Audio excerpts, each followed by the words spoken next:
logo dizendo a vocês que hoje o nosso tempo é mais curto, com um motivo.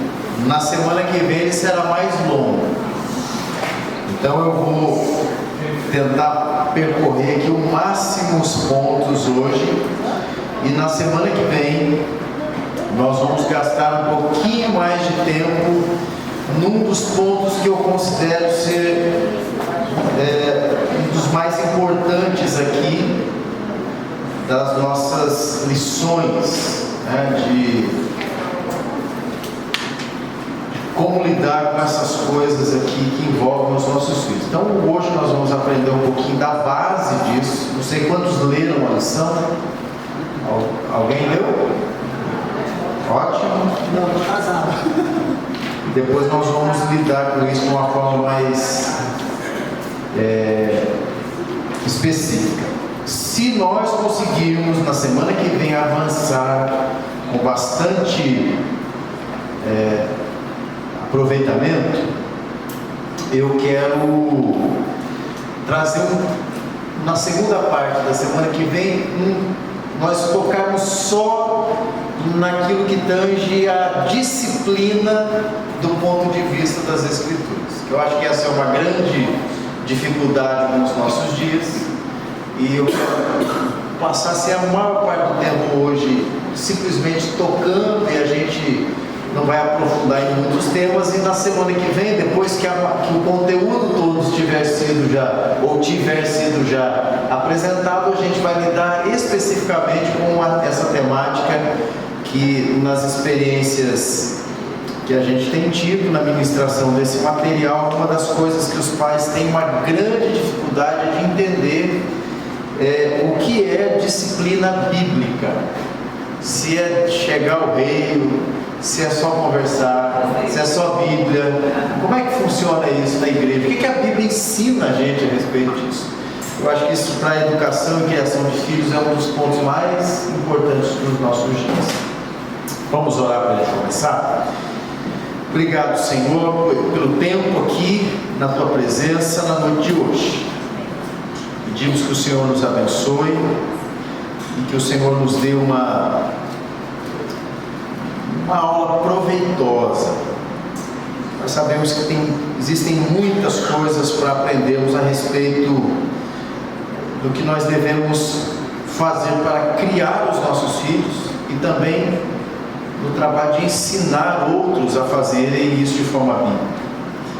Nós queremos nos aproximar da Tua palavra, queremos aprender dela e extrair dela aquilo que nós precisamos para seguirmos adiante com o nosso trabalho na área do aconselhamento bíblico. É assim que eu oro em favor de todos nós aqui, em nome de Jesus. Amém. Bom, vou logo abrindo o jogo. Todos nós, por melhores pais que sejamos, nós temos os pés de barro com relação à criação de filhos. A gente vai olhar para o filho dos outros e achar um monte de defeito, mas os nossos vão ter exatamente os mesmos defeitos, e eles vão cometer os mesmos pecados, talvez em extensões diferentes, mas no coração dos nossos filhos, assim como no coração de qualquer filho, tem ali um coraçãozinho pecador, que se não for ensinado a andar com Deus, vai nos dar muita dor de cabeça, e principalmente para pais crentes, muitas vezes isso se torna uma vergonha pública. Então, quando eu falo aqui de criação de filhos, eu tenho 2 filhas, já tive problemas com as 2, e não um problema. Minhas filhas não são anjinhos, elas são uma moça de 19 para 20 anos, a outra uma mocinha de 14, vai fazer 15 agora em junho. São pecadoras, e eu conheço, eu leio, eu já li tantos livros a respeito disso, eu já li a Bíblia várias vezes, as lições que elas nos dão, eu já fiz de tudo. Eu sou alguém que está sendo treinado para ser um conselheiro bíblico, mas quando chega no assunto dos filhos, parece que nada disso funciona. E aí é uma prova de fogo. Como criar filhos de uma forma que o meu relacionamento com as minhas filhas seja um relacionamento que agrada a Deus. Essa é uma dúvida que a gente vai ter sempre. Muitas vezes a gente se sente envergonhado por alguns pecados dos nossos filhos, mas a gente começa a se preocupar quando eles começam a ficar mais evidentes. O problema está que nós deveríamos estar preocupados desde sempre, porque é uma questão de tempo até essas coisas virem à tona. E quanto mais a gente se engana, mais difícil se torna depois treiná-los para que eles glorifiquem a Deus na vida deles. Tem um livro que eu quero indicar para vocês, se vocês tiverem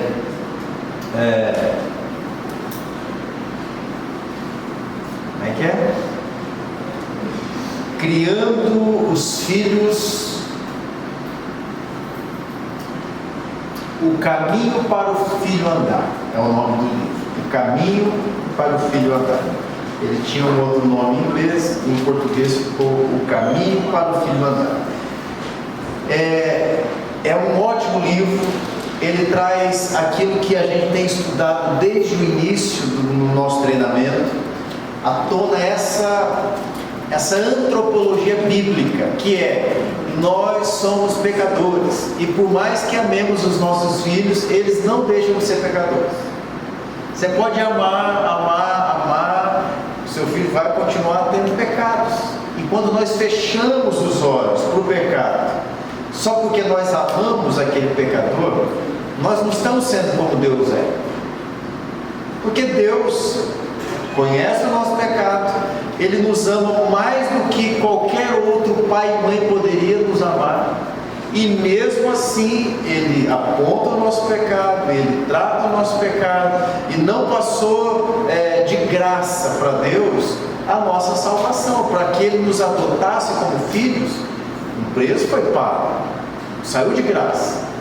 Deus poderia simplesmente dizer assim: olha, tá bom, está descontado, ninguém me deve mais nada, sigam a vida de vocês. Mas não foi isso que Ele fez. Muitas vezes nós agimos assim. Então são pequenos pecadinhos que os nossos filhos apresentam desde pequenininhos, e porque nós amamos, a gente vai deixando. Então essa lição vai mostrar que os filhos são um presente de Deus para nós. O salmista diz que é uma herança do Senhor, mas isso exige de nós também um olhar bíblico. Eles são herança, uma joia preciosa, mas continuam sendo pecadores. E a nossa forma de lidar com pecadores é como? A Bíblia nos ensina que se nós pegamos algum dos nossos irmãos numa falta, num pecado, nós devemos admoestá-lo, porque ele abandonando o pecado, nós ganhamos ele para Deus. Então, com relação aos nossos filhos, nós devemos ter esse mesmo procedimento. Isso vai nos fazer, por um tempo, na perspectiva deles, de nós pais chatos, mas é necessário. Essa é a ideia do livro que eu estou indicando aí para vocês, que tem como base aquele versículo de Provérbios que vocês conhecem: ensina a criança no caminho que ela deve andar, mesmo depois de adulta ou velha, ela não se desviará. Então a nossa lição hoje vai passar aqui por alguns temas que vão lidar com isso. Mas eu queria dizer primeiro então que Deus nos deu uma missão. Quantos são pais aqui já? E quem não é, talvez não seja só por opção, né? Porque ainda não casou ou não conseguiu ter de alguma forma ainda essa oportunidade. Mas todos nós vamos entender como pais que criar filhos é uma missão. É uma missão. Tem muita gente que tem vontade de ter filhos, mas ele não tem vontade da missão de criar o filho, porque ele ainda não sabe o que é isso. Ele só vai descobrir depois. E é bom que Deus também não nos diga antes, porque senão o mundo já estava extinto, a humanidade não existiria mais. Porque realmente é uma missão, e é uma missão dada por Deus. Ela vai exigir de nós, assim, desafios que nós vamos ter que superar, que são quase que desumanos. Mas é uma boa missão e existe uma recompensa. Por isso o salmista vai dizer que é a herança do Senhor, os filhos que nós recebemos. Então, vá lá para a página 2, a perspectiva de Deus da lição 16, página 2, princípio 69. Olha, nós já estamos na lição 16, né? Que pena, já está acabando. Agora que a gente está pegando o jeito, vai acabar. Já está na 20? Tem gente que não é normal, então não conta. Olha só o que diz o princípio 69 aqui. Perspectiva de Deus. Filhos são um presente, herança do Senhor. É a citação do Salmo. Eles devem ser criados segundo as instruções da palavra de Deus, e não de acordo com as decisões arbitrárias dos pais ou as filosofias do homem. Os pais devem educar os seus filhos na disciplina e na admoestação do Senhor. O princípio seguinte: os filhos devem honrar e obedecer aos seus pais no Senhor, porque isso é justo e agrada a Deus. Então, nós vimos as duas últimas lições aquilo que tem a ver com a relação conjugal. Uma das consequências da relação conjugal é que ela vai gerar filhos. Então, as 4 lições, tanto a parte 1 e 2 da lição anterior, 14 e 15, quanto a parte 1 e 2, a 16 e 17, elas formam o contexto de como nós vivemos em família. Então, se você tiver alguma dúvida um dia que você quiser ajudar uma família, de uma forma geral, pais, marido, mulher, pais e filhos, você pode usar essas 4 lições aqui com um material que você viu que é riquíssimo, muitos textos, muitos ensinos, e se concentrar aqui. Se você ficar craque nisso daqui, você pode ser um conselheiro familiar tranquilamente, porque aqui estão os princípios mais usados, e a maioria dos livros já foram editados vão citar estes textos aqui, estes princípios bíblicos, estes ensinos das Escrituras.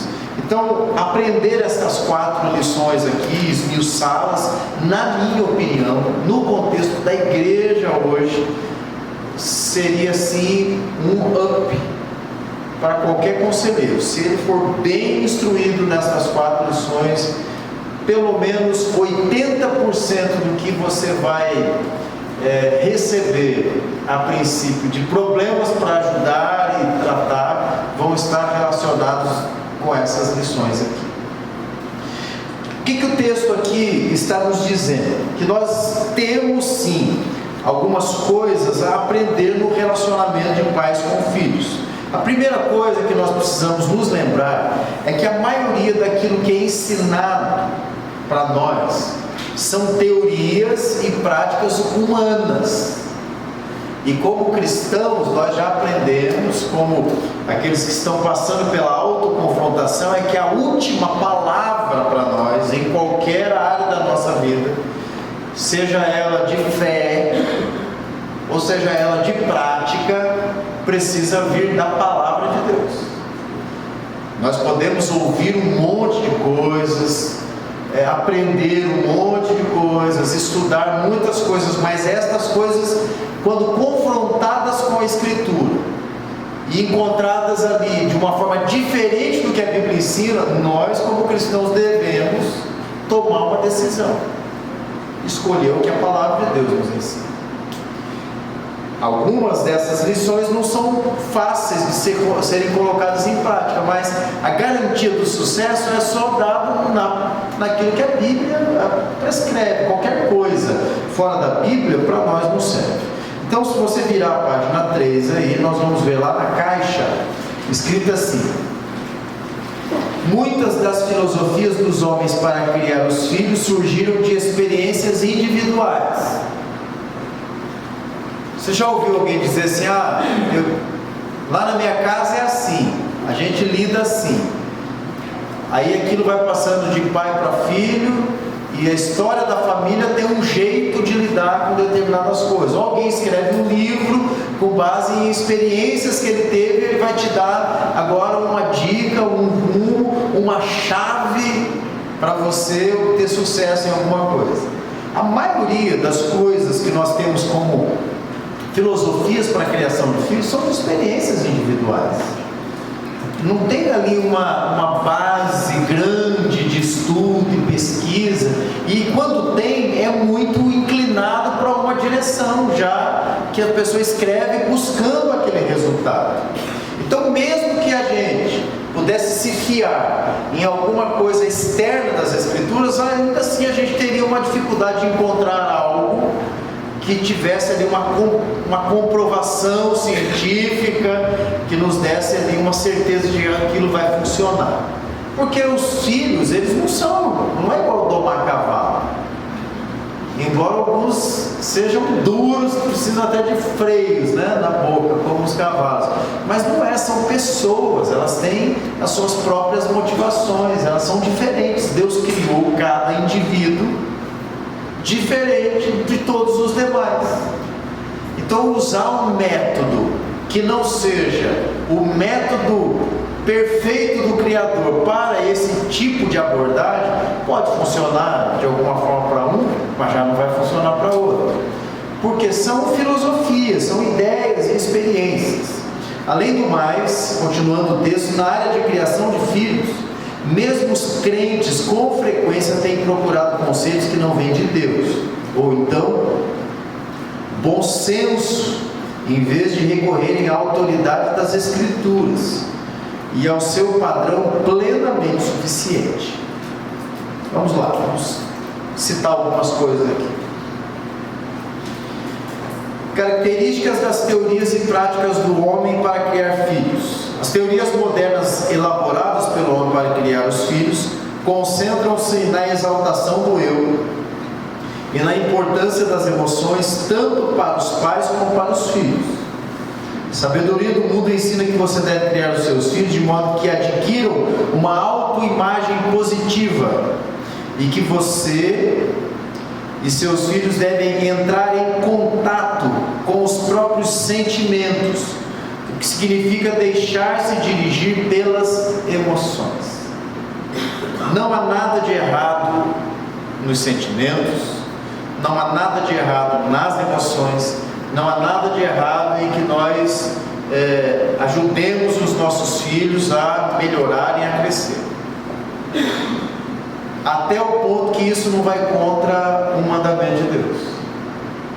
Esse é o cuidado que a gente deve ter sempre, porque Deus nos deu emoções, Deus nos faz seres que têm sentimentos.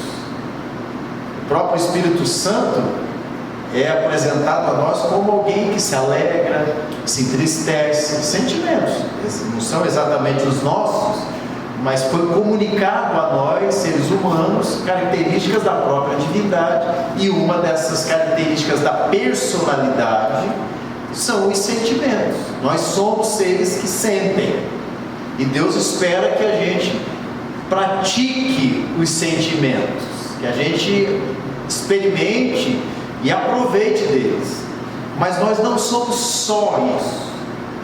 Então, quando nós focamos só nisso, nós esquecemos que além disso nós temos vontades, e que as nossas vontades, assim como todo o corpo, como todos os nossos sentimentos, os nossos pensamentos, foram afetadas pelo pecado que entrou na humanidade. Então, quando nós ignoramos essa realidade da natureza pecaminosa, nós começamos a deixar com que essas coisas nos guiem. Agora lembram-se lá de Jeremias 17, né, que diz lá que o coração do homem é o quê? desesperadamente corrupto, enganoso é o coração. Então, como é que eu posso deixar que alguém seja guiado por algo que vai expressar todas estas coisas da humanidade, sabendo que aquela direção pode ser um engano terrível? Como é que eu sei que aquilo ali é um engano? Nós já aprendemos, é a palavra de Deus quem tem que me dizer se aquilo ali é correto ou não. Por exemplo, é pecado um filho querer alguma coisa porque ele sonha com aquilo? Não, não é pecado sonhar, é próprio da humanidade, planejar, desejar as coisas. Mas é pecado quando isso me faz quebrar o mandamento. Para obter o que eu quero muito, eu sou capaz de quebrar o mandamento de Deus. Então, como é que eu sei que aquele desejo, embora legítimo, lembra quem é da época Não Esqueça da Minha Calói? Nossa! Lembrou? Era uma tentação, né? Não tinha propaganda sempre Dia das Crianças, perto do Natal, tinha. E não esqueça da Minha Calói. Aquela criança olhava uma bicicleta daquilo, parecia que voava, né? Ela desejava aquilo. Mas e se o pai não pudesse dar? É legítimo que ela se revolte com o pai, porque o pai não tem condições financeiras de dar a ela uma calói, e aí o pai esqueceu a calói ou foi impossibilitado? É legítimo uma criança que vê um ovo de Páscoa no supermercado que custa R$250, 300 gramas de chocolate ruim, que nem é mais chocolate, né? Porque está numa embalagem, ele cai no chão e fica igual a baratinha lá porque ele quer um ovo de chocolate. Não, ele pode querer um ovo de chocolate, isso é vontade, mas essa vontade se torna pecaminosa quando ele está disposto a quebrar o mandamento para adquirir aquilo lá. Então essas coisas são colocadas nas Escrituras de forma muito clara para a gente. Quando nós negligenciamos isso e simplesmente queremos, eu preciso dar uma calói para o meu filho porque o vizinho que tem mais dinheiro comprou a calói para o filho dele, eu vou estar destruindo a imagem positiva. Meu filho vai se sentir um derrotado, ele vai se sentir uma pessoa que é marginalizada aqui no bairro, todos os amiguinhos dele ganharam e só ele não ganhou. É difícil o pai pensar assim? De tanto que é colocado na mente dele, aí o filho começa a ir mal na escola, aí ele vai lá, a pedagoga pergunta se aconteceu alguma coisa, ele vai e leva uma psicóloga, a psicóloga diz não, ele está em depressão, está muito entristecido, porque ele tinha um sonho, a autoimagem dele está muito ruim, e aí lá vai o pai, se endividar, comprar a bicicleta, para poder satisfazer o desejo do filho. Não seria muito mais fácil o pai dizer para o filho a verdade? E dizer, olha, a nossa família não tem condições. E nós damos graças a Deus porque estamos morando numa casa, comendo todas as vezes que nós sentamos na mesa, tendo aqui disposição para poder trabalhar a saúde. Quer dizer, ele poderia usar um outro argumento, mas como é que o mundo nos ensina que você deve criar os filhos de um modo que eles adquiram uma autoimagem positiva, entrar em contato com os próprios sentimentos e deixá-los serem guiados pelas emoções. Eu só estou dando um exemplo aqui, estapafúrdio, isso nunca acontece, né? Essas coisas, os pais não fazem esse mimo todo com os filhos nos nossos dias. Quanto custa um trem desse novo hoje? Né? Agora com esse tarifaço de trampo, então sei lá, tem que vender meu carro, vou comprar um celular, um iPhone novo. Mas é possível que o pai faça isso em 48 vezes, porque o filho não pode ser o único da classe dele que não tem um telefone. Então essas coisas parecem ser muito radicais, mas elas só estão apontando para essa realidade. Veja o que diz o ponto 2. Algumas explicações erradas que o homem oferece para os problemas entre pais e filhos. Eu não vou ler todos aqui, mas se você pegar aqui de 1 a 11, ou de 2 a 11 melhor, você vai perceber o seguinte, que tudo aqui vai focar, as explicações vão focar aqui e culpar as circunstâncias ou os outros, em vez de tratar aquilo que é próprio ali da relação de pais e filhos. Por exemplo, o 2 aqui, os pais não têm habilidade na resolução de conflitos, por isso tem problemas. Mas não têm habilidade por quê? São destituídos de capacidade cerebral, alguma coisa assim, para adquirir habilidade? Então a culpa é justificada porque ele não tem habilidade. Os pais não receberam amor, nem encontraram modelos apropriados nos próprios pais, portanto são incapazes de amar e criar os seus filhos. Então Jesus não pode nos amar. Esse é o padrão. Então um filho que recebe todo o amor do pai não pode tratar o pai mal. Não pode ser verdade, obviamente, porque o Senhor Jesus foi humilhado e odiado pelos homens. Ele mesmo diz, o mundo me odeia porque eu odeio meu pai, eles não querem fazer a vontade do meu pai. E assim como o mundo me odiou, vai odiar vocês também. Então não é a falta de amor que faz com que as pessoas não devolvam o amor, até porque o amor não é uma troca, é uma decisão individual. Ponto 4 aqui, os pais que abusam física e verbalmente dos seus filhos talvez possam descobrir no passado o porquê de suas ações e então lançar a culpa em seus pais que também foram abusivos. É que na minha família era assim. Não tem como. O pecado do pai não recai sobre o filho, e do filho não recai sobre o pai. O texto de Ezequiel vai dizer que a alma que pecar, esta morrerá. Cada um vai ser responsável por suas obras. Então vejam que as explicações aqui até o final, elas vão apontar sempre para a culpa de alguma circunstância, e por isso aquele problema surgiu, ou porque uma outra pessoa causou aquilo ali, e nunca o pai e nunca o filho. Esse é o primeiro ponto. Vamos, ponto 3. Algumas tentativas fúteis do homem para resolver os problemas entre pais e filhos. Eu não vou ler todos aqui, mas eu vou ler pelo menos aqui. Ponto 4 aqui, depois vai nos mostrar aqui uma coisa mais profunda. Eu só quero mencionar aqui 2 coisas.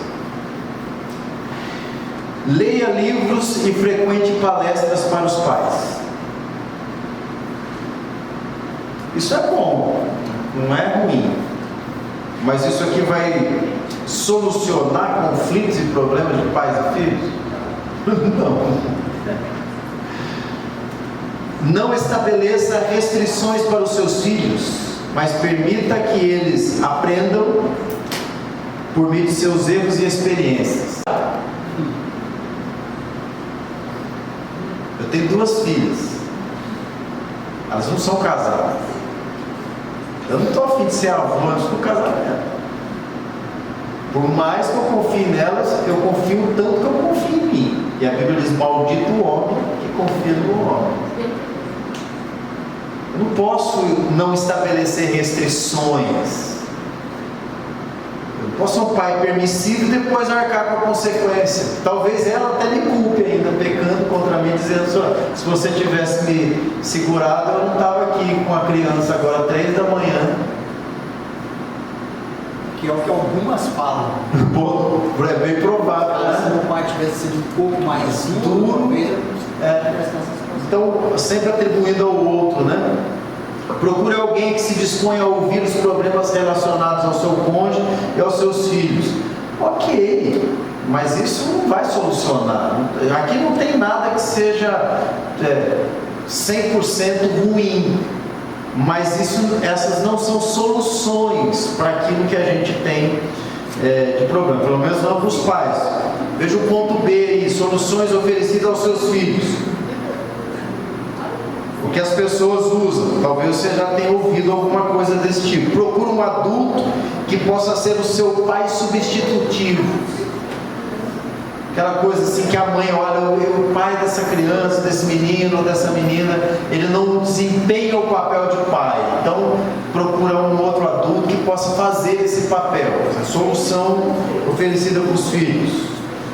Às vezes, alguns pais até terceirizam, né? Pegam lá um líder de jovens na igreja, ao invés dele lidar com o problema, leva lá para o filho. Eu lembro todas as vezes que chegou a época de... Pode falar, Léo. Então, o Davi terceirizou a educação de Salomão para Natan. Exato. Está na Bíblia. Aham. E não deu muito certo lá na frente. Mas ali era um tutor, né? Aliás, Davi é um péssimo exemplo de pai. Então, se tem um exemplo, biblicamente, ele foi horrível como pai. Uma terceirização, no caso. Mas era segundo. Por outras razões. É porque Deus é misericordioso mesmo. Não era pelos méritos dele, né? Porque ali era a escolha de Deus. Deus escolheu aquele homem, mesmo sem ele ser merecedor. Aliás, todos aqui na sala, né? Amém. Mas eu estava dizendo aqui que sempre que chegava aquela fase das meninas de falar sobre sexo, né? A minha esposa vinha e falou: amor, acho que já está na hora de você ter aquela conversa com as suas filhas. Aí eu me lembro de uma mãe que falou: nossa, mas por que você falar com as suas filhas e não a sua esposa? Eu falei: não, a minha esposa pode falar também, mas essa é uma responsabilidade minha. Elas são mulheres, elas vão se relacionar com homens. Eu quero que elas ouçam de mim o que é isso, e que se elas tiverem alguma dúvida, elas possam ter essa abertura para falar comigo. Eu não quero elas falando com um coleguinha na escola, com uma amiguinha da idade delas a respeito disso, pedindo opiniões. Então, assim, eu sei que a mãe conversa com ela, mas eu quero abrir também essa possibilidade. Aí foi com a mais velha, né? Tudo bem, ela sempre foi mais tranquila e aceitava, embora eu acho que às vezes ela não entendia muito, mas ela, mais vergonhosa, não perguntava. A mais nova, cara, era cada pergunta assim que da onde veio? Aí a gente fala: você puxou para sua mãe, porque eu não sou atirado desse jeito, né? Mas isso foi bom para a nossa família, porque a gente não tem problema de lidar. Tanto não temos problema que quando a minha filha começou a gostar de um menino, ela tinha 15 anos, ela me chamou para sair, para conversar, que ela queria falar comigo sobre um coraçãozinho, que ele estava apaixonado e tudo mais. Aí quando eu voltei para casa, a minha esposa ficou arrasada, né? Porque quando ela falou: o que você foi falar? Eu falei: não, foi uma conversa de filha com o pai e tal. Ela falou: você não vai? Eu vou, mas você promete que você não vai ficar chateada? É que ela está gostando de um menino e ela queria conversar comigo para saber o que eu acho e tal. Ela falou isso para você? Ela não me procurou e ficou chateada com a filha. Enfim, essas coisas são necessárias, né? E a gente abrir mão disso é perder uma parte da vida de pai, né, e filho. Então, assim, soluções que as pessoas oferecem para os filhos, eu nunca admitiria um pai substitutivo para as minhas filhas, e nem uma mãe substitutiva. Deus nos deu aquelas duas meninas e Deus escolheu o lugar onde elas nasceriam, e foi a nós que Ele deu essa missão, e eu não quero abrir mão disso, porque são herança do Senhor para mim. Uma outra solução: ignore os seus pais, siga o seu coração. Saia de casa se os seus pais o limitarem exageradamente, vai seguir a sua vida. Aceite a verdade aqui, entre aspas, de que você provavelmente terá os mesmos problemas que os seus pais têm. Às vezes tem lá um casamento conturbado. Seja mais agressivo em expressar aos seus pais a realidade de como você se sente. Respeite-o apenas se eles o merecerem. Então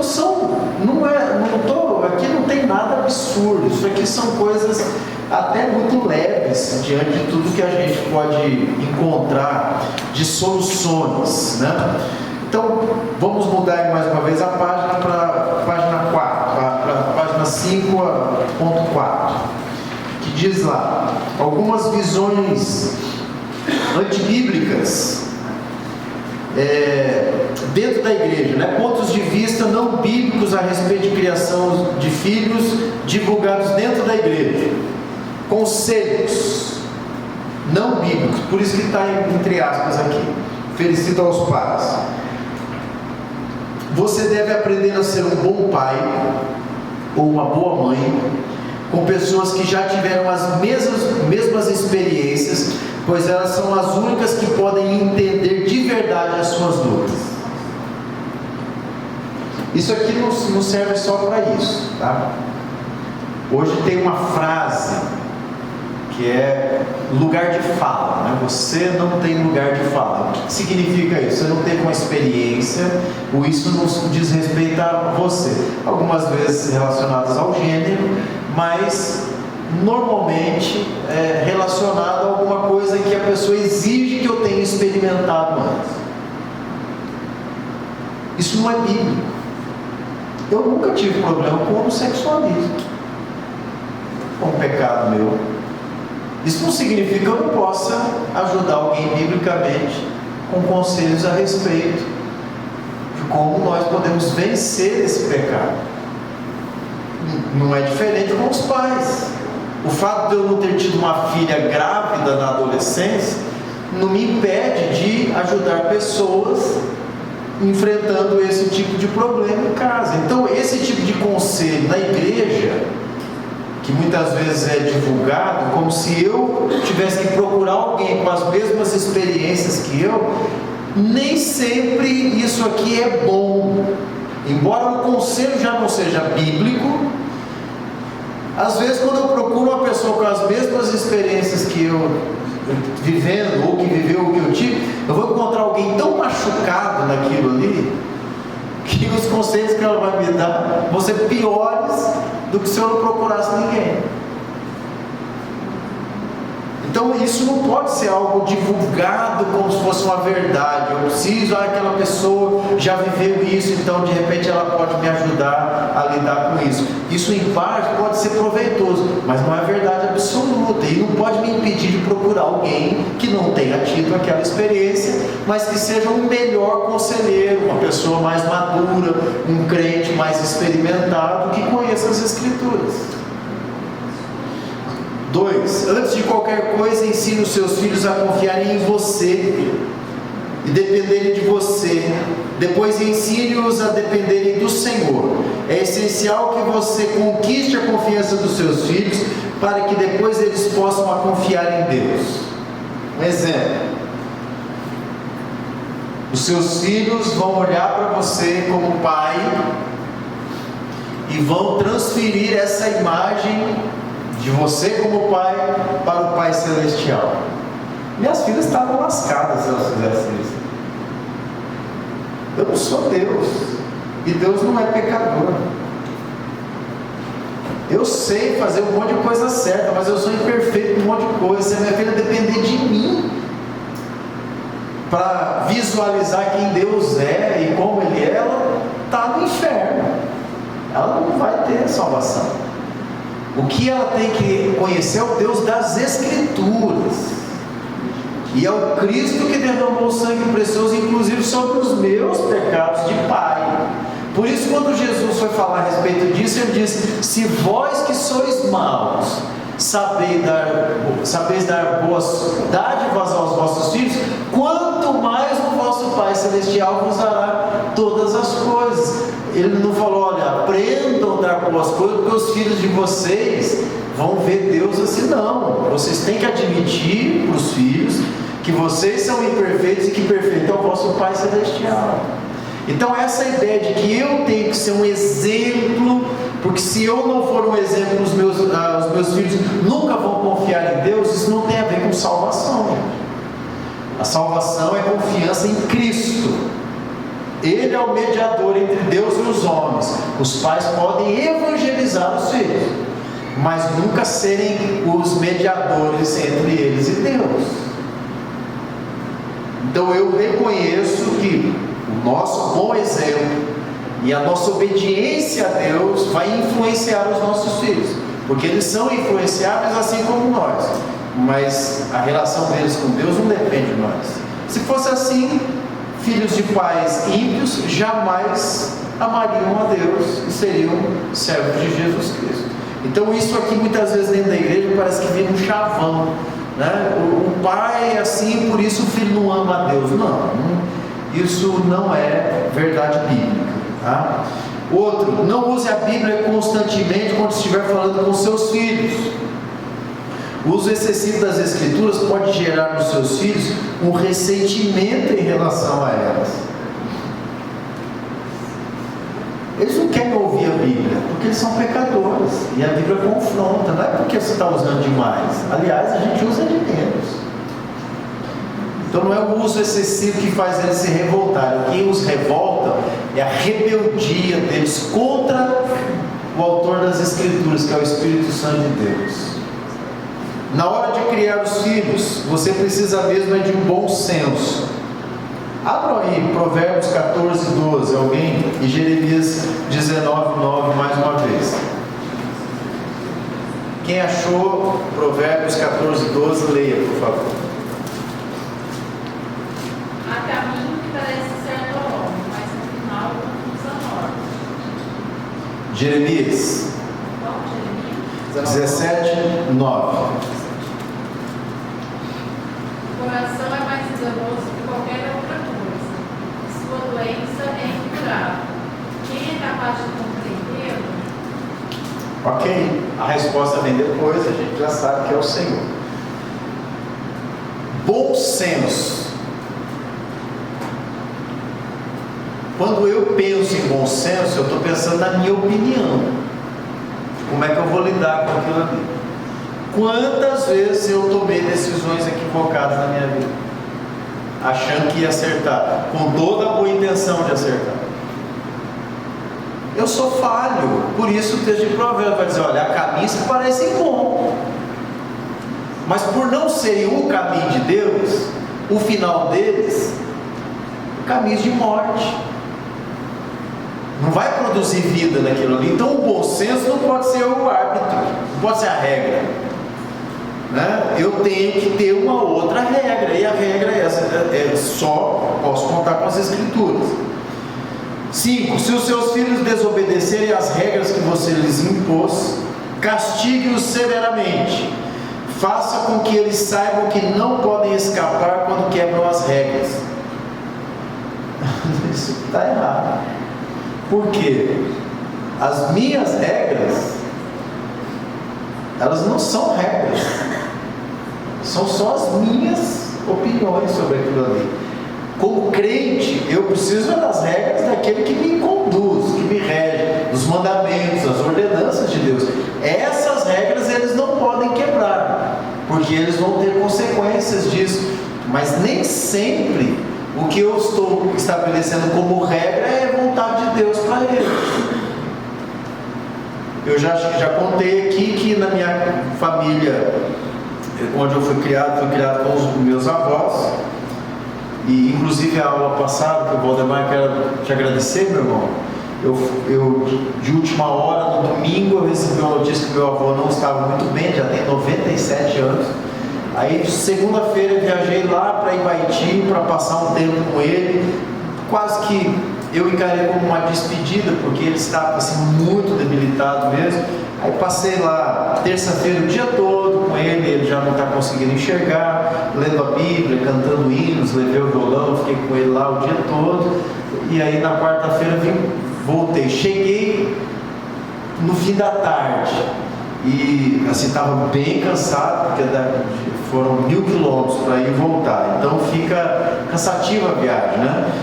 E se não tivesse o irmão me ajudando aqui, eu não teria condições de ministrar a aula para vocês.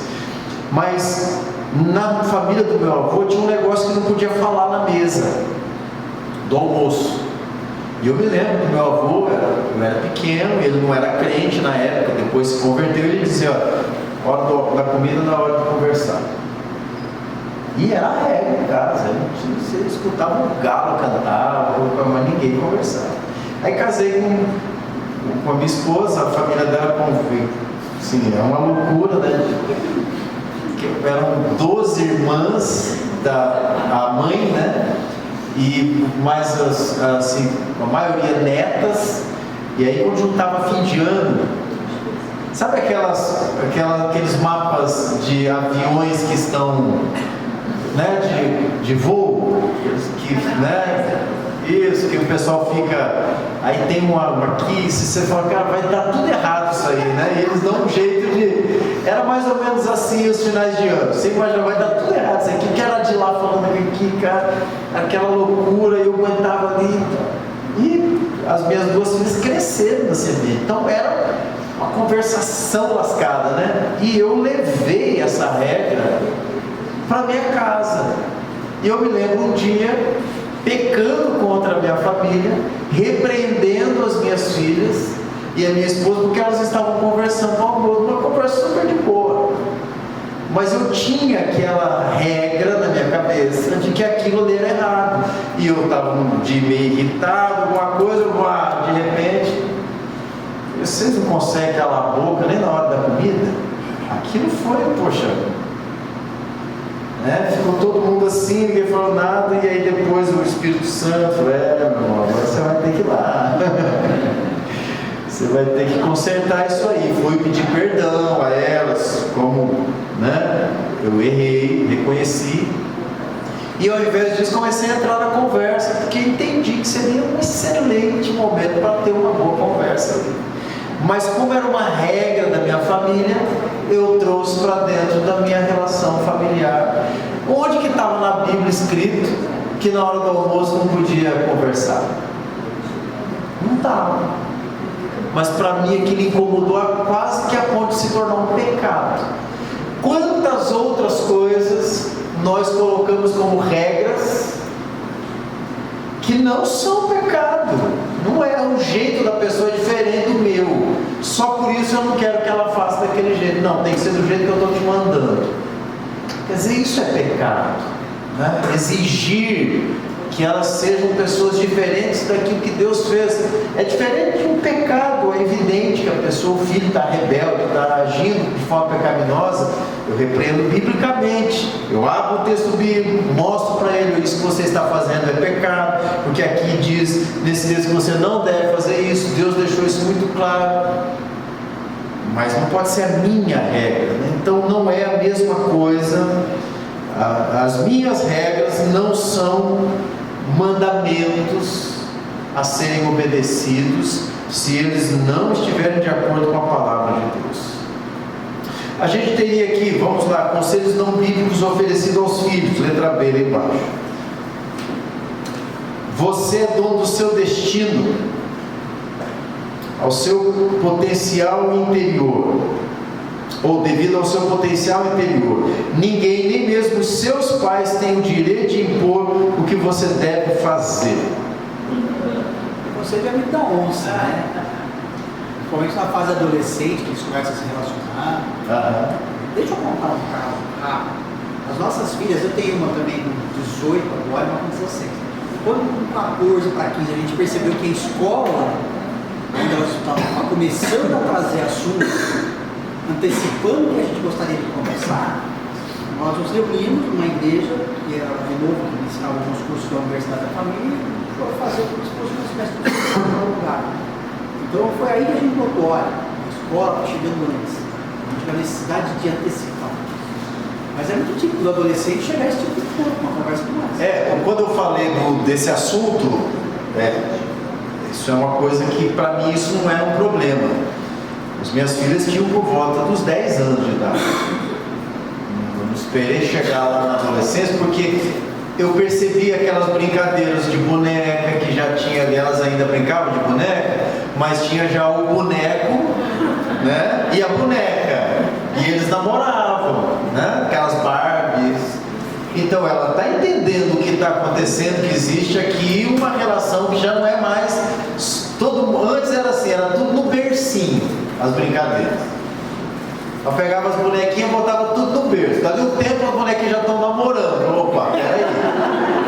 Então a gente percebe que eles estão tendo já uma percepção. A gente nunca, obviamente, eu e minha esposa ficamos se agarrando na frente delas. Mas elas veem beijos, elas veem abraços. Enquanto é de uma certa idade, não percebe aquilo, começa a imitar o pai e a mãe. Aquilo já é, lógico, eu não estou falando aqui de desejos sexuais, mas é exatamente esse o problema.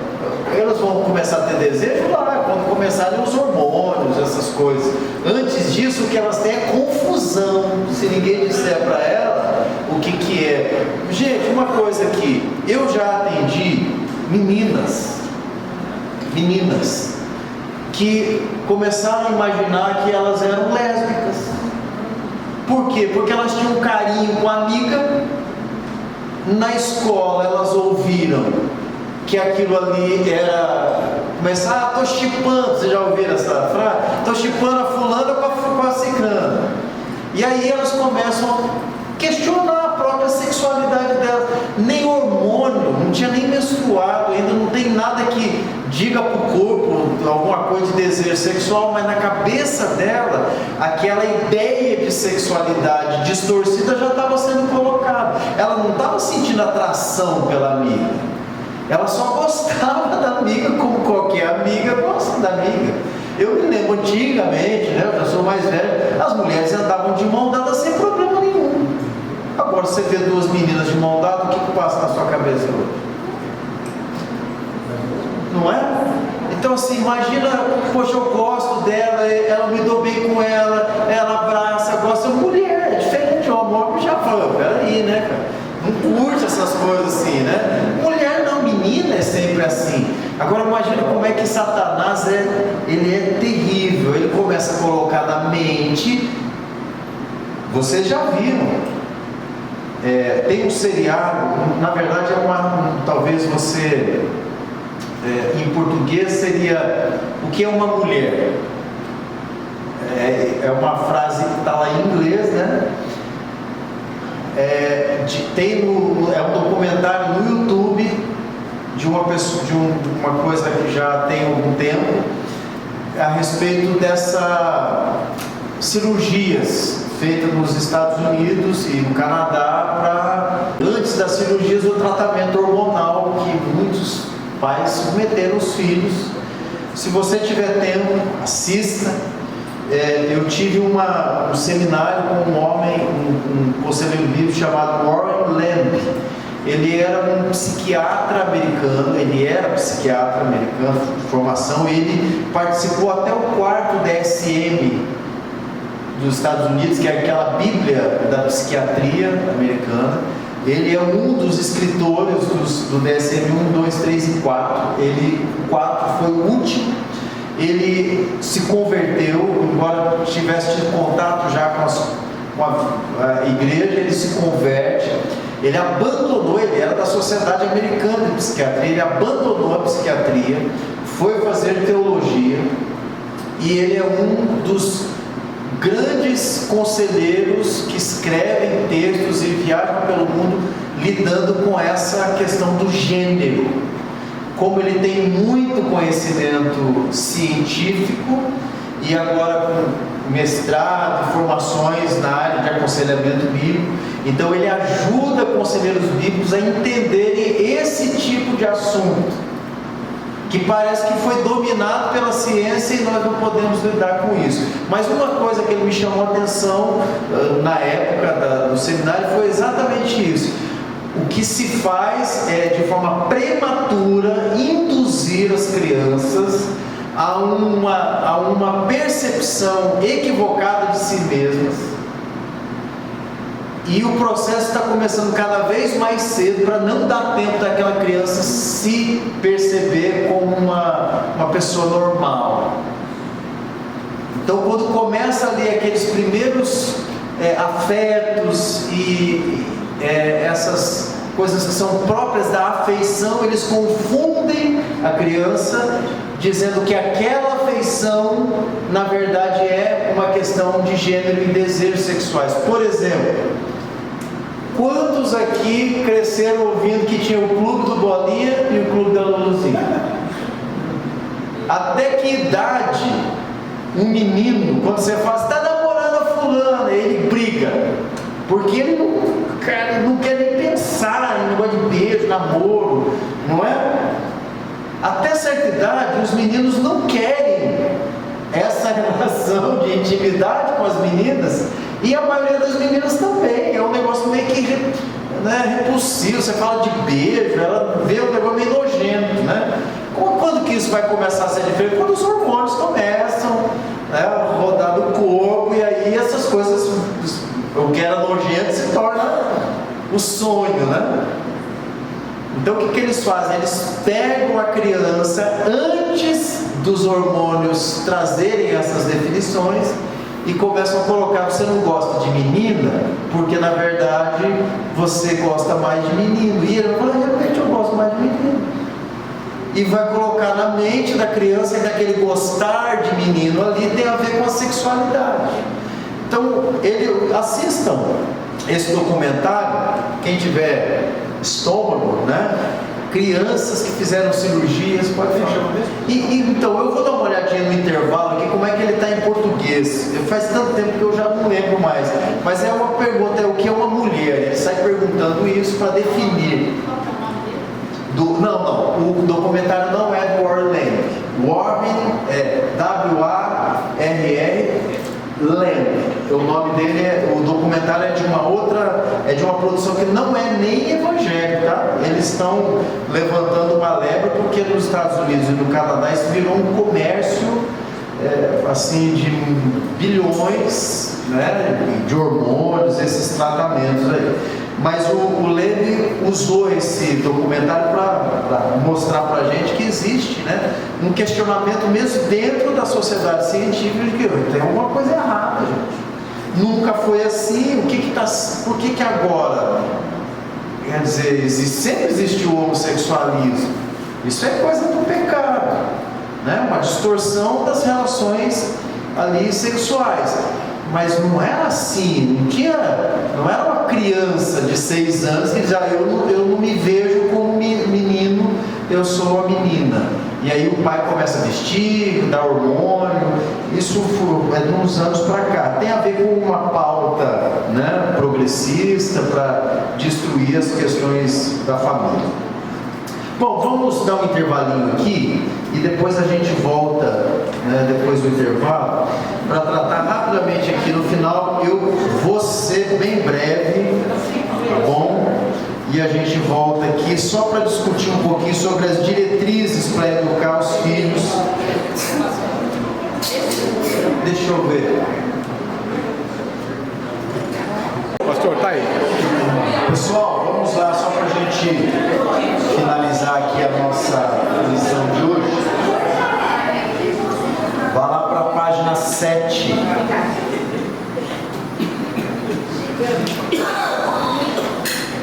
Deixa eu só ler aqui o princípio.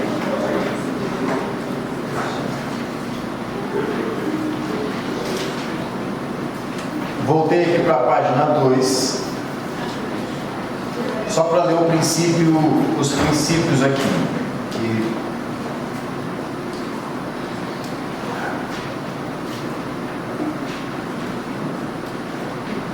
Princípio 71. Você vai ver aqui que tem o princípio 47 da lição 11, que está sendo reutilizado aqui. Então a gente não precisa ler, a gente já passou por ela. princípio 71 diz assim: estudando a palavra de Deus e colocando em prática na sua vida, na educação dos seus filhos, despojando-se decididamente da confiança em si mesmo, no seu contexto de vida e na sua criação, você receberá a sabedoria e a orientação que necessita para ser uma mãe ou um pai piedoso. Agora para os filhos. Filhos, se vocês abandonarem a desobediência, teimosia, rebelião e agirem em honra e obediência ao Senhor e aos seus pais, Deus vai abençoá-los. Ouçam, levem a sério a instrução e a disciplina dos seus pais para que vocês possam ser sábios. O objetivo principal aqui desses dois pontos é que o que nós devemos fazer como pais é revelar a glória de Deus mais do que qualquer coisa. Então nós devemos pensar na educação dos filhos de algumas formas. Por exemplo, como um compromisso, página 7, voltei lá agora, tá? Página 7. O compromisso dos pais com o Senhor. Se criar filhos é uma missão, então nós estamos comprometidos com essa missão. E aí eu preciso estudar as Escrituras para aprender, entender princípios bíblicos, para a educação dos filhos. Lembrar sempre que a primeira coisa que os nossos filhos precisam é de Cristo como Salvador. O campo missionário dentro de casa deve ser uma coisa que deve chamar sempre a nossa atenção. E os pais devem demonstrar, a partir do seu compromisso com as coisas de Deus, essa disposição então de viver para a glória de Deus ali dentro de casa. Então a melhor coisa que um pai pode ser para um filho é um bom exemplo de um crente. Esse é o compromisso que os pais têm com o Senhor. Eles não vão ser perfeitos, eles vão falhar, eles vão errar, eles vão ter que pedir perdão para os filhos, vai ter que corrigir. Mas se eles forem um bom exemplo de crentes dentro de casa, os filhos vão aprender com o exemplo do pai. Se eles vão ou não seguir a Cristo, isso já é uma outra coisa, porque isso é do indivíduo. Deus trata com indivíduos, mas a possibilidade do filho ter para onde voltar depois de se arrepender é maior se ele tiver um pai que dá um bom testemunho. Ninguém volta de onde nunca saiu. Como é que eu vou voltar para Cristo se eu nunca nem estive lá? Então há aqui um desafio. Primeiro, o compromisso dos pais com o Senhor. Segundo, o compromisso dos pais com a palavra de Deus, mais do que com as suas próprias regras. Aqui, mais uma vez, dois pontos que a gente vai frisar em todas as lições: soberania de Deus em todas as coisas e a suficiência das Escrituras. Isso é aconselhamento bíblico. Quando eu olho para essas duas verdades, eu aplico isso em qualquer caso. Então o caminho do homem é totalmente inadequado. Ele pode até acertar, mas quando ele acerta, ele acertou porque ele seguiu o caminho de Deus. Então a Bíblia é a autoridade exclusiva em sua vida e a única base para criar seus filhos de modo agradável ao Senhor. 3. Compromisso dos pais um para com o outro. Os pais crentes devem ter uma só mente e um só parecer.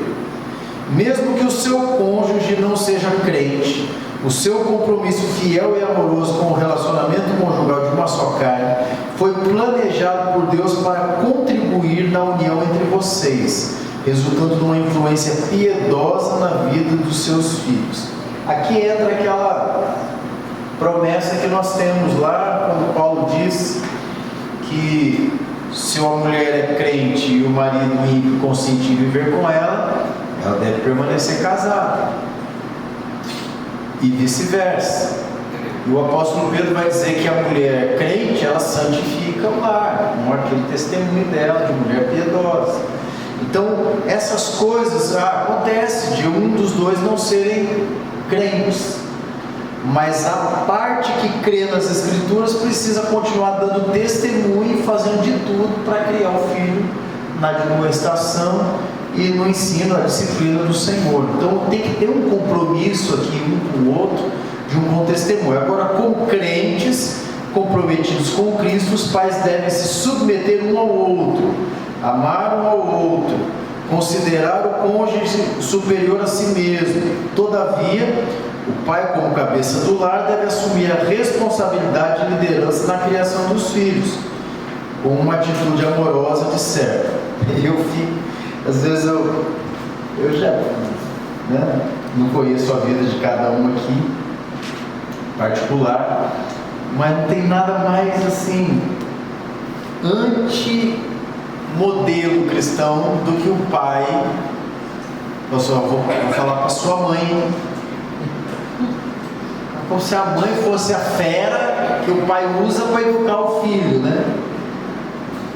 Ou o marido falar para a esposa: ó, dá um jeito desse menino aí, dá um jeito dessa menina, como se ela fosse uma varinha que vai lá e resolve o problema. A responsabilidade não é do cabeça. Se der errado a criação, quem deveria assumir a culpa pelo erro? O funcionário ou o patrão? Quem toma as decisões segundo as Escrituras em casa? Por que, lógico, o marido pergunta, conversa, tudo em comum acordo, ok. E quando eles não entram no acordo? Como é que Deus resolve isso daí na Bíblia? A opinião da esposa é diferente do marido. Os dois são crentes. O que a Bíblia diz? Prevalece a mulher. Quando não tem um pai presente, em que sentido? Nem os meus filhos, o pai deles mora em Portugal. Não tem o pai. Ah, bom, aí é inevitável, né? É inevitável, mas quando tem, nós estamos falando aqui de uma relação. Lembra que a gente veio de 2 lições que falam de relacionamento conjugal. Nós não tratamos em nenhum momento aqui esses assuntos que são excepcionais do modelo, que fogem do modelo, né, padrão. Quando não se chega no acordo? Uma vez perguntaram para minha esposa, a mãe dela, a mãe dela criou as duas, porque ela se separou do marido, meu sogro já é falecido, quando a minha esposa tinha 8 anos, e a irmã mais nova, acho que elas são 3 anos de diferença, e ela criou as meninas sozinha. Então ela foi talhada em ser aquela que era mãe, né, que tomava as... ela se julgava mãe e pai, né? Que também não é real, porque a mãe pode suprir, mas ela vai continuar sendo mãe, ela não vai ser o pai nunca, né? Mas tudo bem, nem o pai vai ser pai e mãe. Tem uns pais que querem ser pai e mãe, né? E acha que isso vai funcionar de alguma forma. Mas enfim, ela chegou uma vez para pedir para a gente deixar a nossa filha mais velha ir com ela para o Rio de Janeiro. Minha sogra esquece de tudo. Ela nunca foi assim, aquela avó, coruja e tal. Então assim, eu fiquei imaginando a minha filha com 5 anos na praia, lotada. Já vi, né, a cena. Mas cara, vai perder a menina lá, porque ela é distraída, ela não via maldade de uma outra geração. Então pegava a minha esposa lá em Sinop, no Mato Grosso, botava no ônibus para ir para Maringá com 12 anos de idade, confiando que não ia acontecer nada num trajeto desse. Sozinha, com 12 anos, para passar final de ano com as primas. Então não tinha essa, né, não via maldade, não via tal. E aí eu falei, não. Aí minha esposa veio, ela falou, não, eu quero levar, tal, não sei o quê. Deixa ela ir comigo, tem a irmã da minha esposa que mora no Rio. Aí a minha esposa falou, não, vou falar com o Juliano. Ela falou, mas por quê? Você não pode decidir? Ela falou assim, não, pô, não é uma questão de decisão, ele é o pai dela. Aí foi falar, eu obviamente falei, não, você tá louca. Eu quero criar minha filha ainda. Vai sumir lá no Rio de Janeiro, eu vou falar o quê? Depois. Eu falei, não, eu tenho juízo. Ela falou, amor, eu falei, amor, sua mãe mandava você de ônibus pro Paraná. Ela é verdade.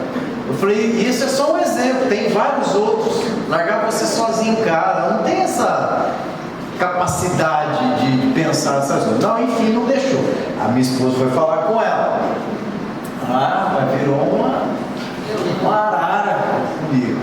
E veio para tirar satisfação de conversando, e estava lá nós três na mesa. Ela falou, você realmente não vai deixar minha neta ir comigo para o Rio de Janeiro? Eu falei, não vou. Por quê? Ela falou, mas por quê? Eu falei, porque eu não quero deixar. Aí a Dani, minha esposa, junto, ela falou, você não vai falar nada para ele? Você não manda, você não decide, é só filha dele. Aí a minha esposa falou, não, eu por mim, a princípio eu até deixaria.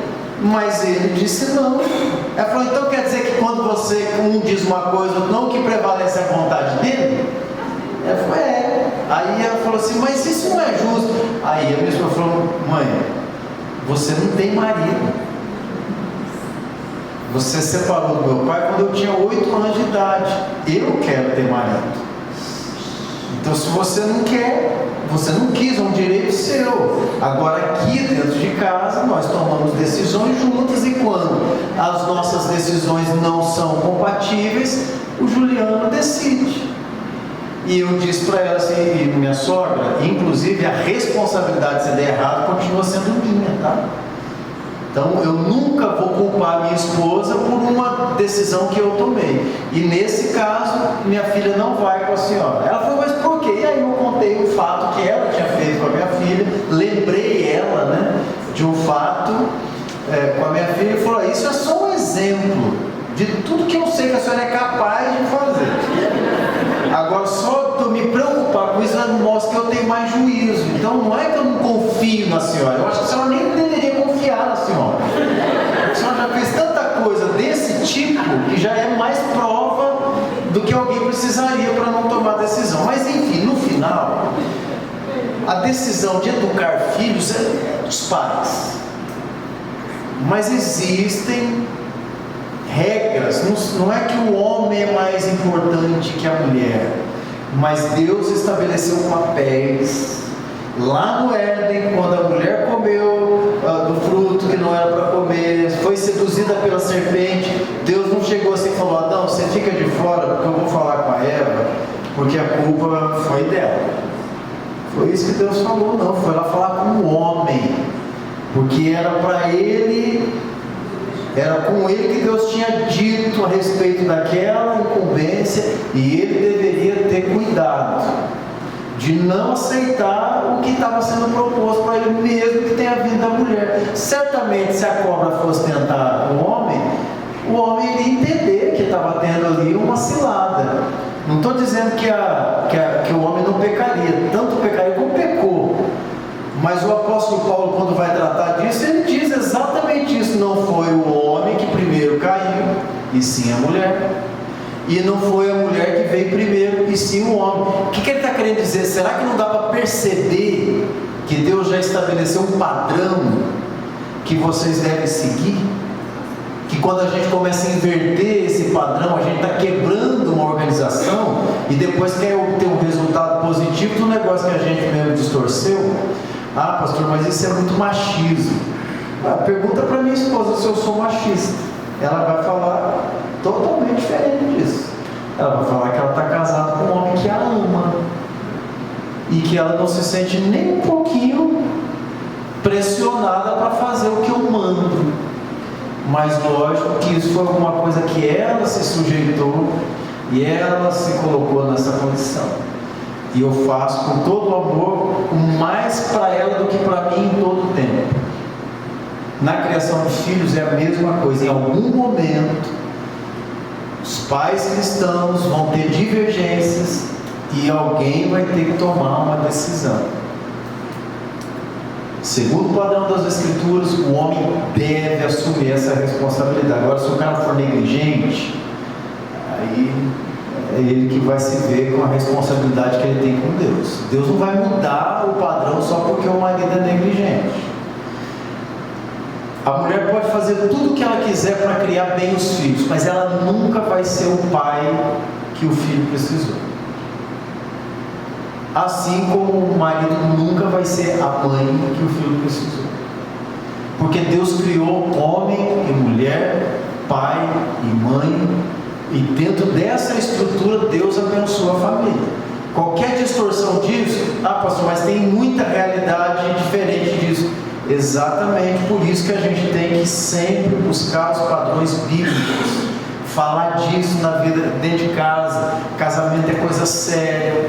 Vai casar, pensa bem, veja que tipo de família você vai construir a partir da sua decisão. Só para finalizar aqui, uma pessoa, uma vez eu falando a respeito disso, e eu disse para ele que eu orava pela vida das minhas filhas desde pequena, pedindo que Deus desse para elas um marido crente, como eu oro até hoje, porque eu sei o quanto isso vai fazer diferença na vida dela, ter um homem crente com ela. E o cara falou assim: pastor, mas será que isso não é muito a gente querer resolver? Porque quem tem que escolher é ela. Eu falei: não, eu concordo com você, mas se eu puder influenciar na escolha dela, eu vou influenciar. Eu quero, é minha filha, eu que vou entregar ela lá no altar para uma pessoa. Eu quero ter convicção de que eu estou entregando para alguém que no mínimo vai tratar ela como eu tratei ela até agora. É um padrão que não é mais aceitável na sociedade. Parece que a gente está escolhendo para os filhos. Nós temos responsabilidades. Eu tenho certeza que se nós pudermos escolher com os padrões bíblicos, nós iríamos fazer boas escolhas para os nossos filhos. Porque normalmente nessa idade se escolhe pela beleza,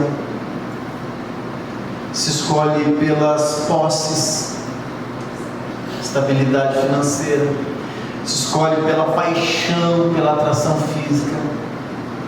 E nós sabemos que todos esses critérios de escolha estão errados. Na hora que precisar de um marido para orar com ela de madrugada, que ela está com o coração angustiado, um cara bonitão e ímpio, não vai ajudar em nada. Cara endinheirado, bem de vida, vai dar um apartamento chique para ela lá morar, não vai valer de nada. Então essas preocupações a gente tem que ter com os filhos, ensinar eles a pensar biblicamente, instruir, e se for o caso, dizer assim: olha, eu não aceito esse seu namoro. Mas você não pode mandar em mim. É verdade, eu não posso. Eu vou estabelecer as regras aqui dentro de casa para você seguir, mas eu quero que você saiba que eu não aprovo isso que você está fazendo. Todas as vezes que você me encontrar com essa pessoa juntas, lembre-se disso que eu estou te dizendo. Não tenho nada contra ela, mas esse não é o padrão que eu creio que vai abençoar a sua vida.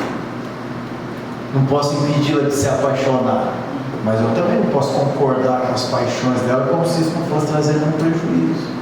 Então, decidir essas coisas, discutir isso, ter esse compromisso com a palavra, com o Senhor, um com o outro dentro de casa, isso vai influenciar a vida dos filhos. E se a gente segue esses passos dessa forma, nós vamos acertar sempre? Não. É 100% de chance de dar certo quando a gente segue isso aqui? Não. Mas eu prefiro seguir isso aqui, obedecendo o que Deus mandou, do que ficar depois culpado de uma negligência, sabendo que eu tinha um jeito diferente de fazer e decidi simplesmente seguir os sentimentos, manter o bom relacionamento, deixar que as emoções guiassem, porque a vida vai ensinar. Ixi, até que a pessoa aprende, quanto de prejuízo ela já assimilou ali por falta de correção, né? Eu não sou um pai carrasco, não sou. Eu não disciplino as minhas filhas há muito tempo, mas já disciplinei. Pastor, quando foi a primeira vez que o senhor disciplinou fisicamente? Vou contar aqui, já que nós vamos entrar na próxima aula. A Vitória, minha filha, era pequenininha. Mais velha?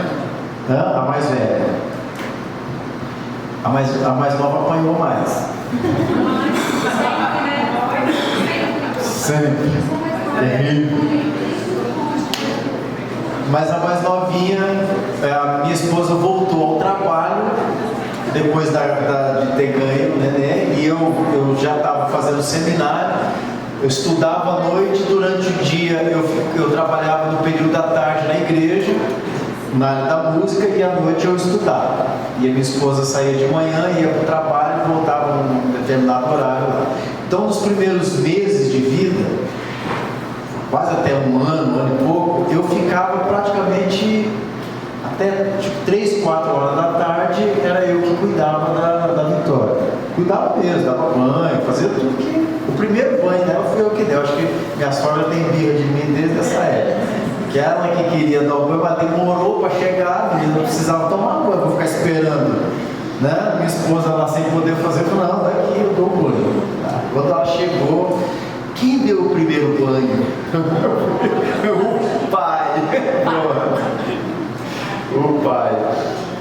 Então, e a Vitória estava com 6 meses, mais ou menos, 6 para 7 meses. Bebê, né? E você convive, você sabe que quando o bebê está chorando de fome, de sono e de mãe. A gente sabe.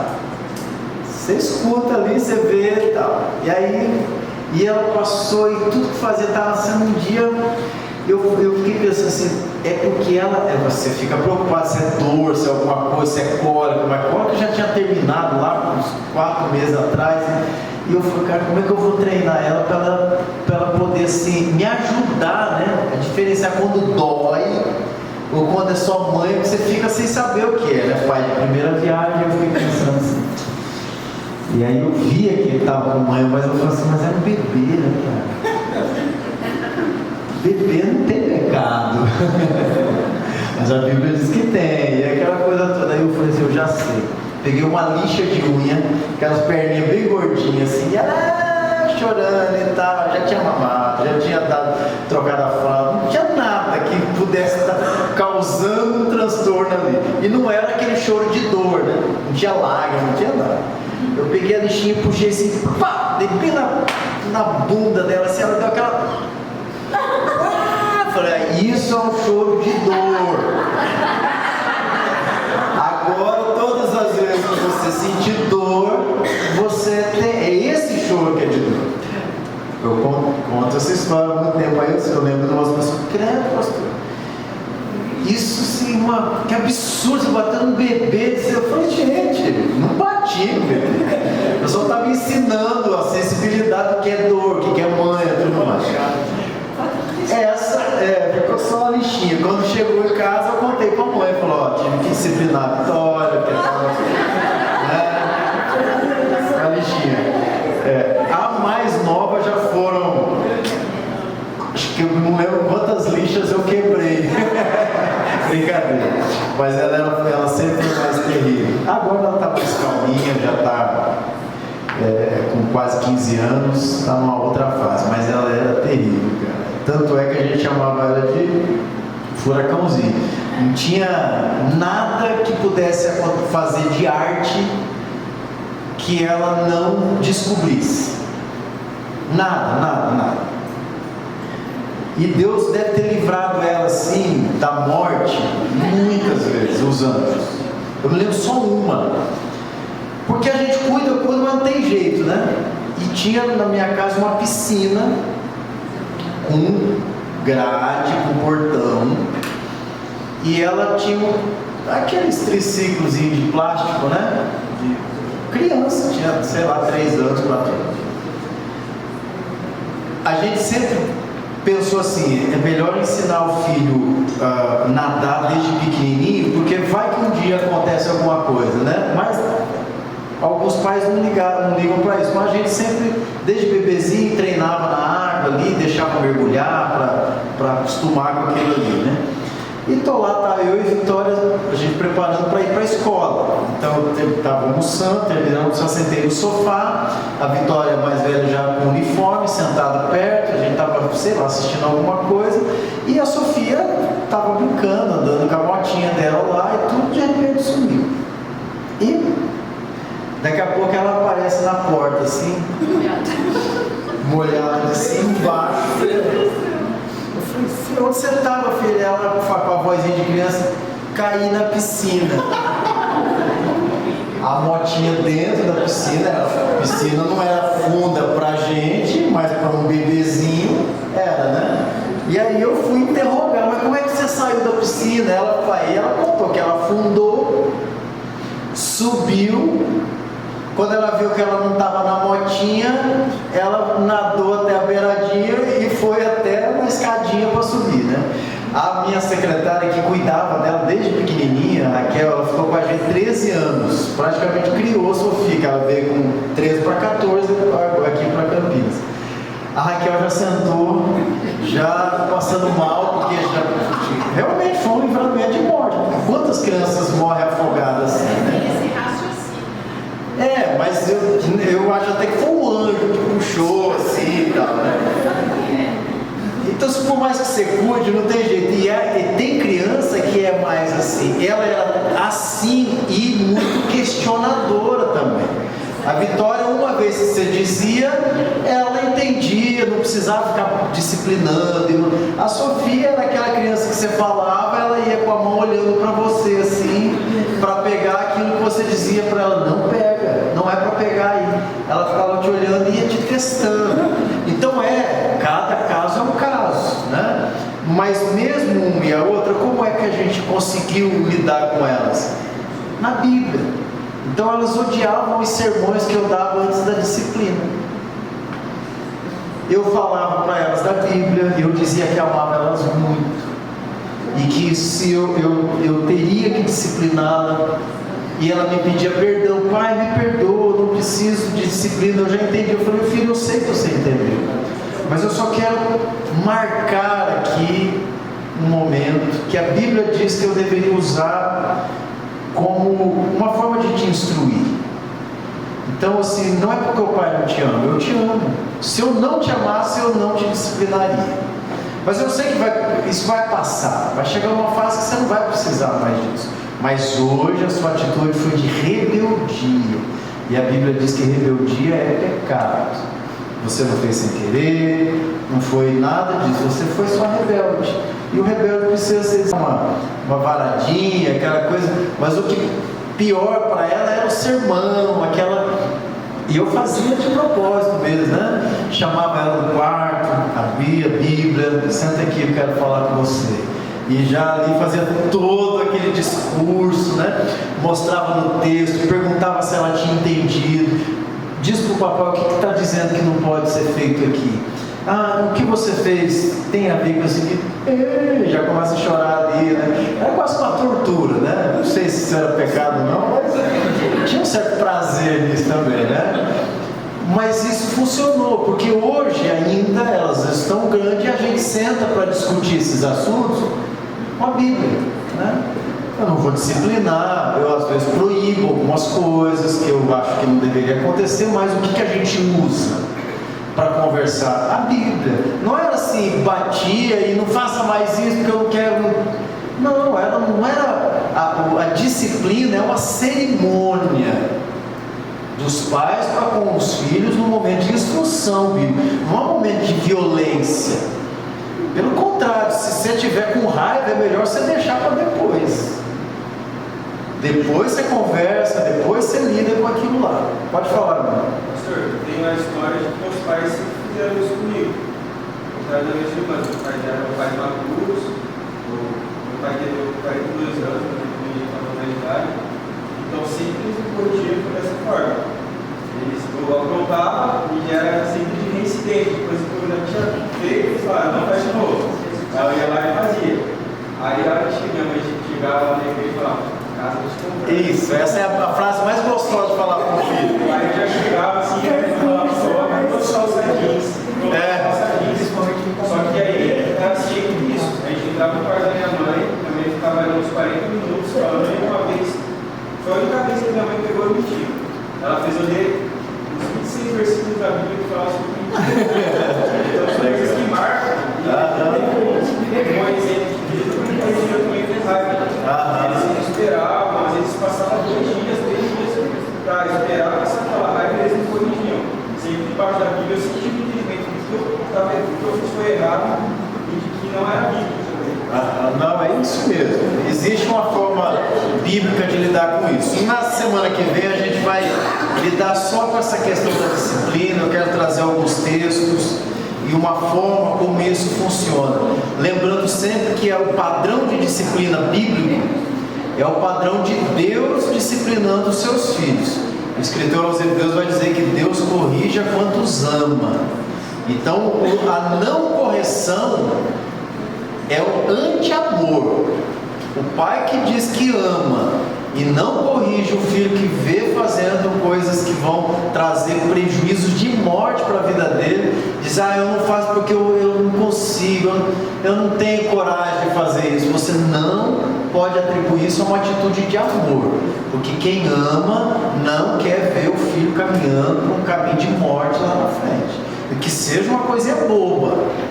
Uma coisinha boba hoje é uma coisinha extremamente complicada lá no futuro. Aquilo que uma criança faz que é só uma birra, é aquele homem mimado que sai depois na vida dando cabeçadas. Então, se você não toma essas decisões e não treina para a vida ainda quando é pequeno, ele vai experimentar as mesmas atitudes na vida adulta. Só que aí as consequências são muito maiores do que com uma criança.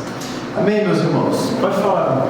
Isso é sobre questão de que hoje é pequena, amanhã é gigante. Lembrei do William Douglas que falou isso. Esse lugar que o Poliano foi criança um dia. Pelo fato de deixar o gigante crescer, aí se tornou um problema grande, né? Com os Deus, né? Então às vezes a gente deixa os problemas evoluírem e não trata a raiz. Aí são os problemas gigantes. A gente vai ter que encarar uma hora. É isso mesmo. Aquele Paul Tripp, é o Paul Tripp ou o Ted Tripp, um dos dois. Tem um livro que é Pastoreando o Coração da Criança. É um bom livro também que trata dessa questão da gente desmistificar, porque ainda mais nós que somos de uma raiz católica, vocês sabem que para o catolicismo a criança é inocente até certa idade, ela não tem pecado até uma certa idade. Porque de onde que eles tiram isso em mente? Porque Jesus foi levado lá com 12 anos, naquele período tal, que ele já... Então tem uma coisa que parece que a criança não peca, e a gente demora às vezes para lidar com o pecado da criança, né? E como é que lida com o pecado, gente? Com mandamentos, né? Então não é diferente se é criança ou se é adulto. O pecado ele só vai se revelar de formas diferentes, mas é o mesmo pecado. Às vezes uma criança ela vai experimentar consequências de um pecado não tratado lá no casamento, né? Que ela habituou a viver daquele jeito. Sabe aqueles maridos que as mulheres falam assim, nossa, vai ser sempre o filhinho da mamãe, né? Quer dizer, esses filhinhos da mamãe e as filhinhas do papai são coisas que você não lida quando é pequeno, e para o pai, às vezes, que também é pecador, aquilo ali se torna quase que um bibelôzinho, né? Nunca vai ver, eu não consigo ver meu filho adulto. Deveria, porque vai ficar adulto, né? Tem coisas que a gente precisa se atentar. Na semana que vem, então, a gente vai lidar só com isso, e a gente pula, então, essa parte. Fiquem atentos. Eu quero só lembrar vocês, eu acho que a maioria de vocês já teve essa iniciativa, mas se você ainda não fez a inscrição para o nosso seminário de aconselhamento bíblico, nós vamos ter que encerrar daqui uns dias, por conta da quantidade. Então faça, eu gostaria que todos daqui do Alto Confrontação participassem e estivessem também conosco lá. Sexta e sábado, no domingo pela manhã, eu não tenho como convidar, se forem, não serão proibidos de entrar, obviamente, né? O Sacha vai estar lá conosco, mas nós temos lá uma dificuldade de espaço, né? Então, nós já temos os cultos da manhã, assim, totalmente lotados. Então, se nós tivermos mais 50 pessoas, vão ficar de pé alguns irmãos lá, né? Então, a gente tem que esperar as crianças irem para o departamento infantil para ter espaço lá, e lá há uma prática de que as crianças participem do culto ali até aquele momento da mensagem, né, conosco no mesmo ambiente, para as famílias estarem juntas, né? Então não dá para liberar o espaço antes. Se não houver problema, vocês quiserem esperar, fiquem lá, vai ser muito bom, porque provavelmente o Sacha vai fazer uma sequência sexta, sábado e domingo. Grava e põe pra gente. Isso, nós vamos gravar. Apesar de que a transmissão vai estar sendo feita ao vivo no domingo de manhã, caso vocês não queiram arriscar, vocês vão poder acompanhar pela internet lá. Tá bom? Não ficou porque o Sacha não tem agenda, ele tem um outro compromisso no sábado à tarde. Ele vai aproveitar a vinda dele aqui e ele já assumiu o compromisso. Na verdade, eu já havia assumido com ele o compromisso só no horário da noite, da sexta e do sábado. Tá bom? Mais alguma coisa que a gente precise? Não? Então tá bom. Vamos orar para a gente encerrar? Obrigado, Senhor, por esse tempo. Eu sei que foi uma longa conversa aqui, com vários temas. Os meus irmãos vão se debruçar nesta lição e vão aprender ainda mais da Tua Palavra, muito mais do que a gente pôde discutir aqui hoje. No final, Senhor, nós queremos aprender daquilo que é do Senhor para nós, da Tua Palavra. Instrui-nos, nos edifica e nos fortalece. Também pedimos graça do Senhor sobre a vida de cada um de nós, agora voltando para as nossas casas, que o Senhor seja o nosso guia e protetor, e que amanhã nós possamos ter mais um dia na Tua presença e viver para a glória do Teu nome, Senhor. É assim que nós oramos, agradecidos em nome de Jesus. Amém. Obrigado, pessoal. Deus abençoe vocês.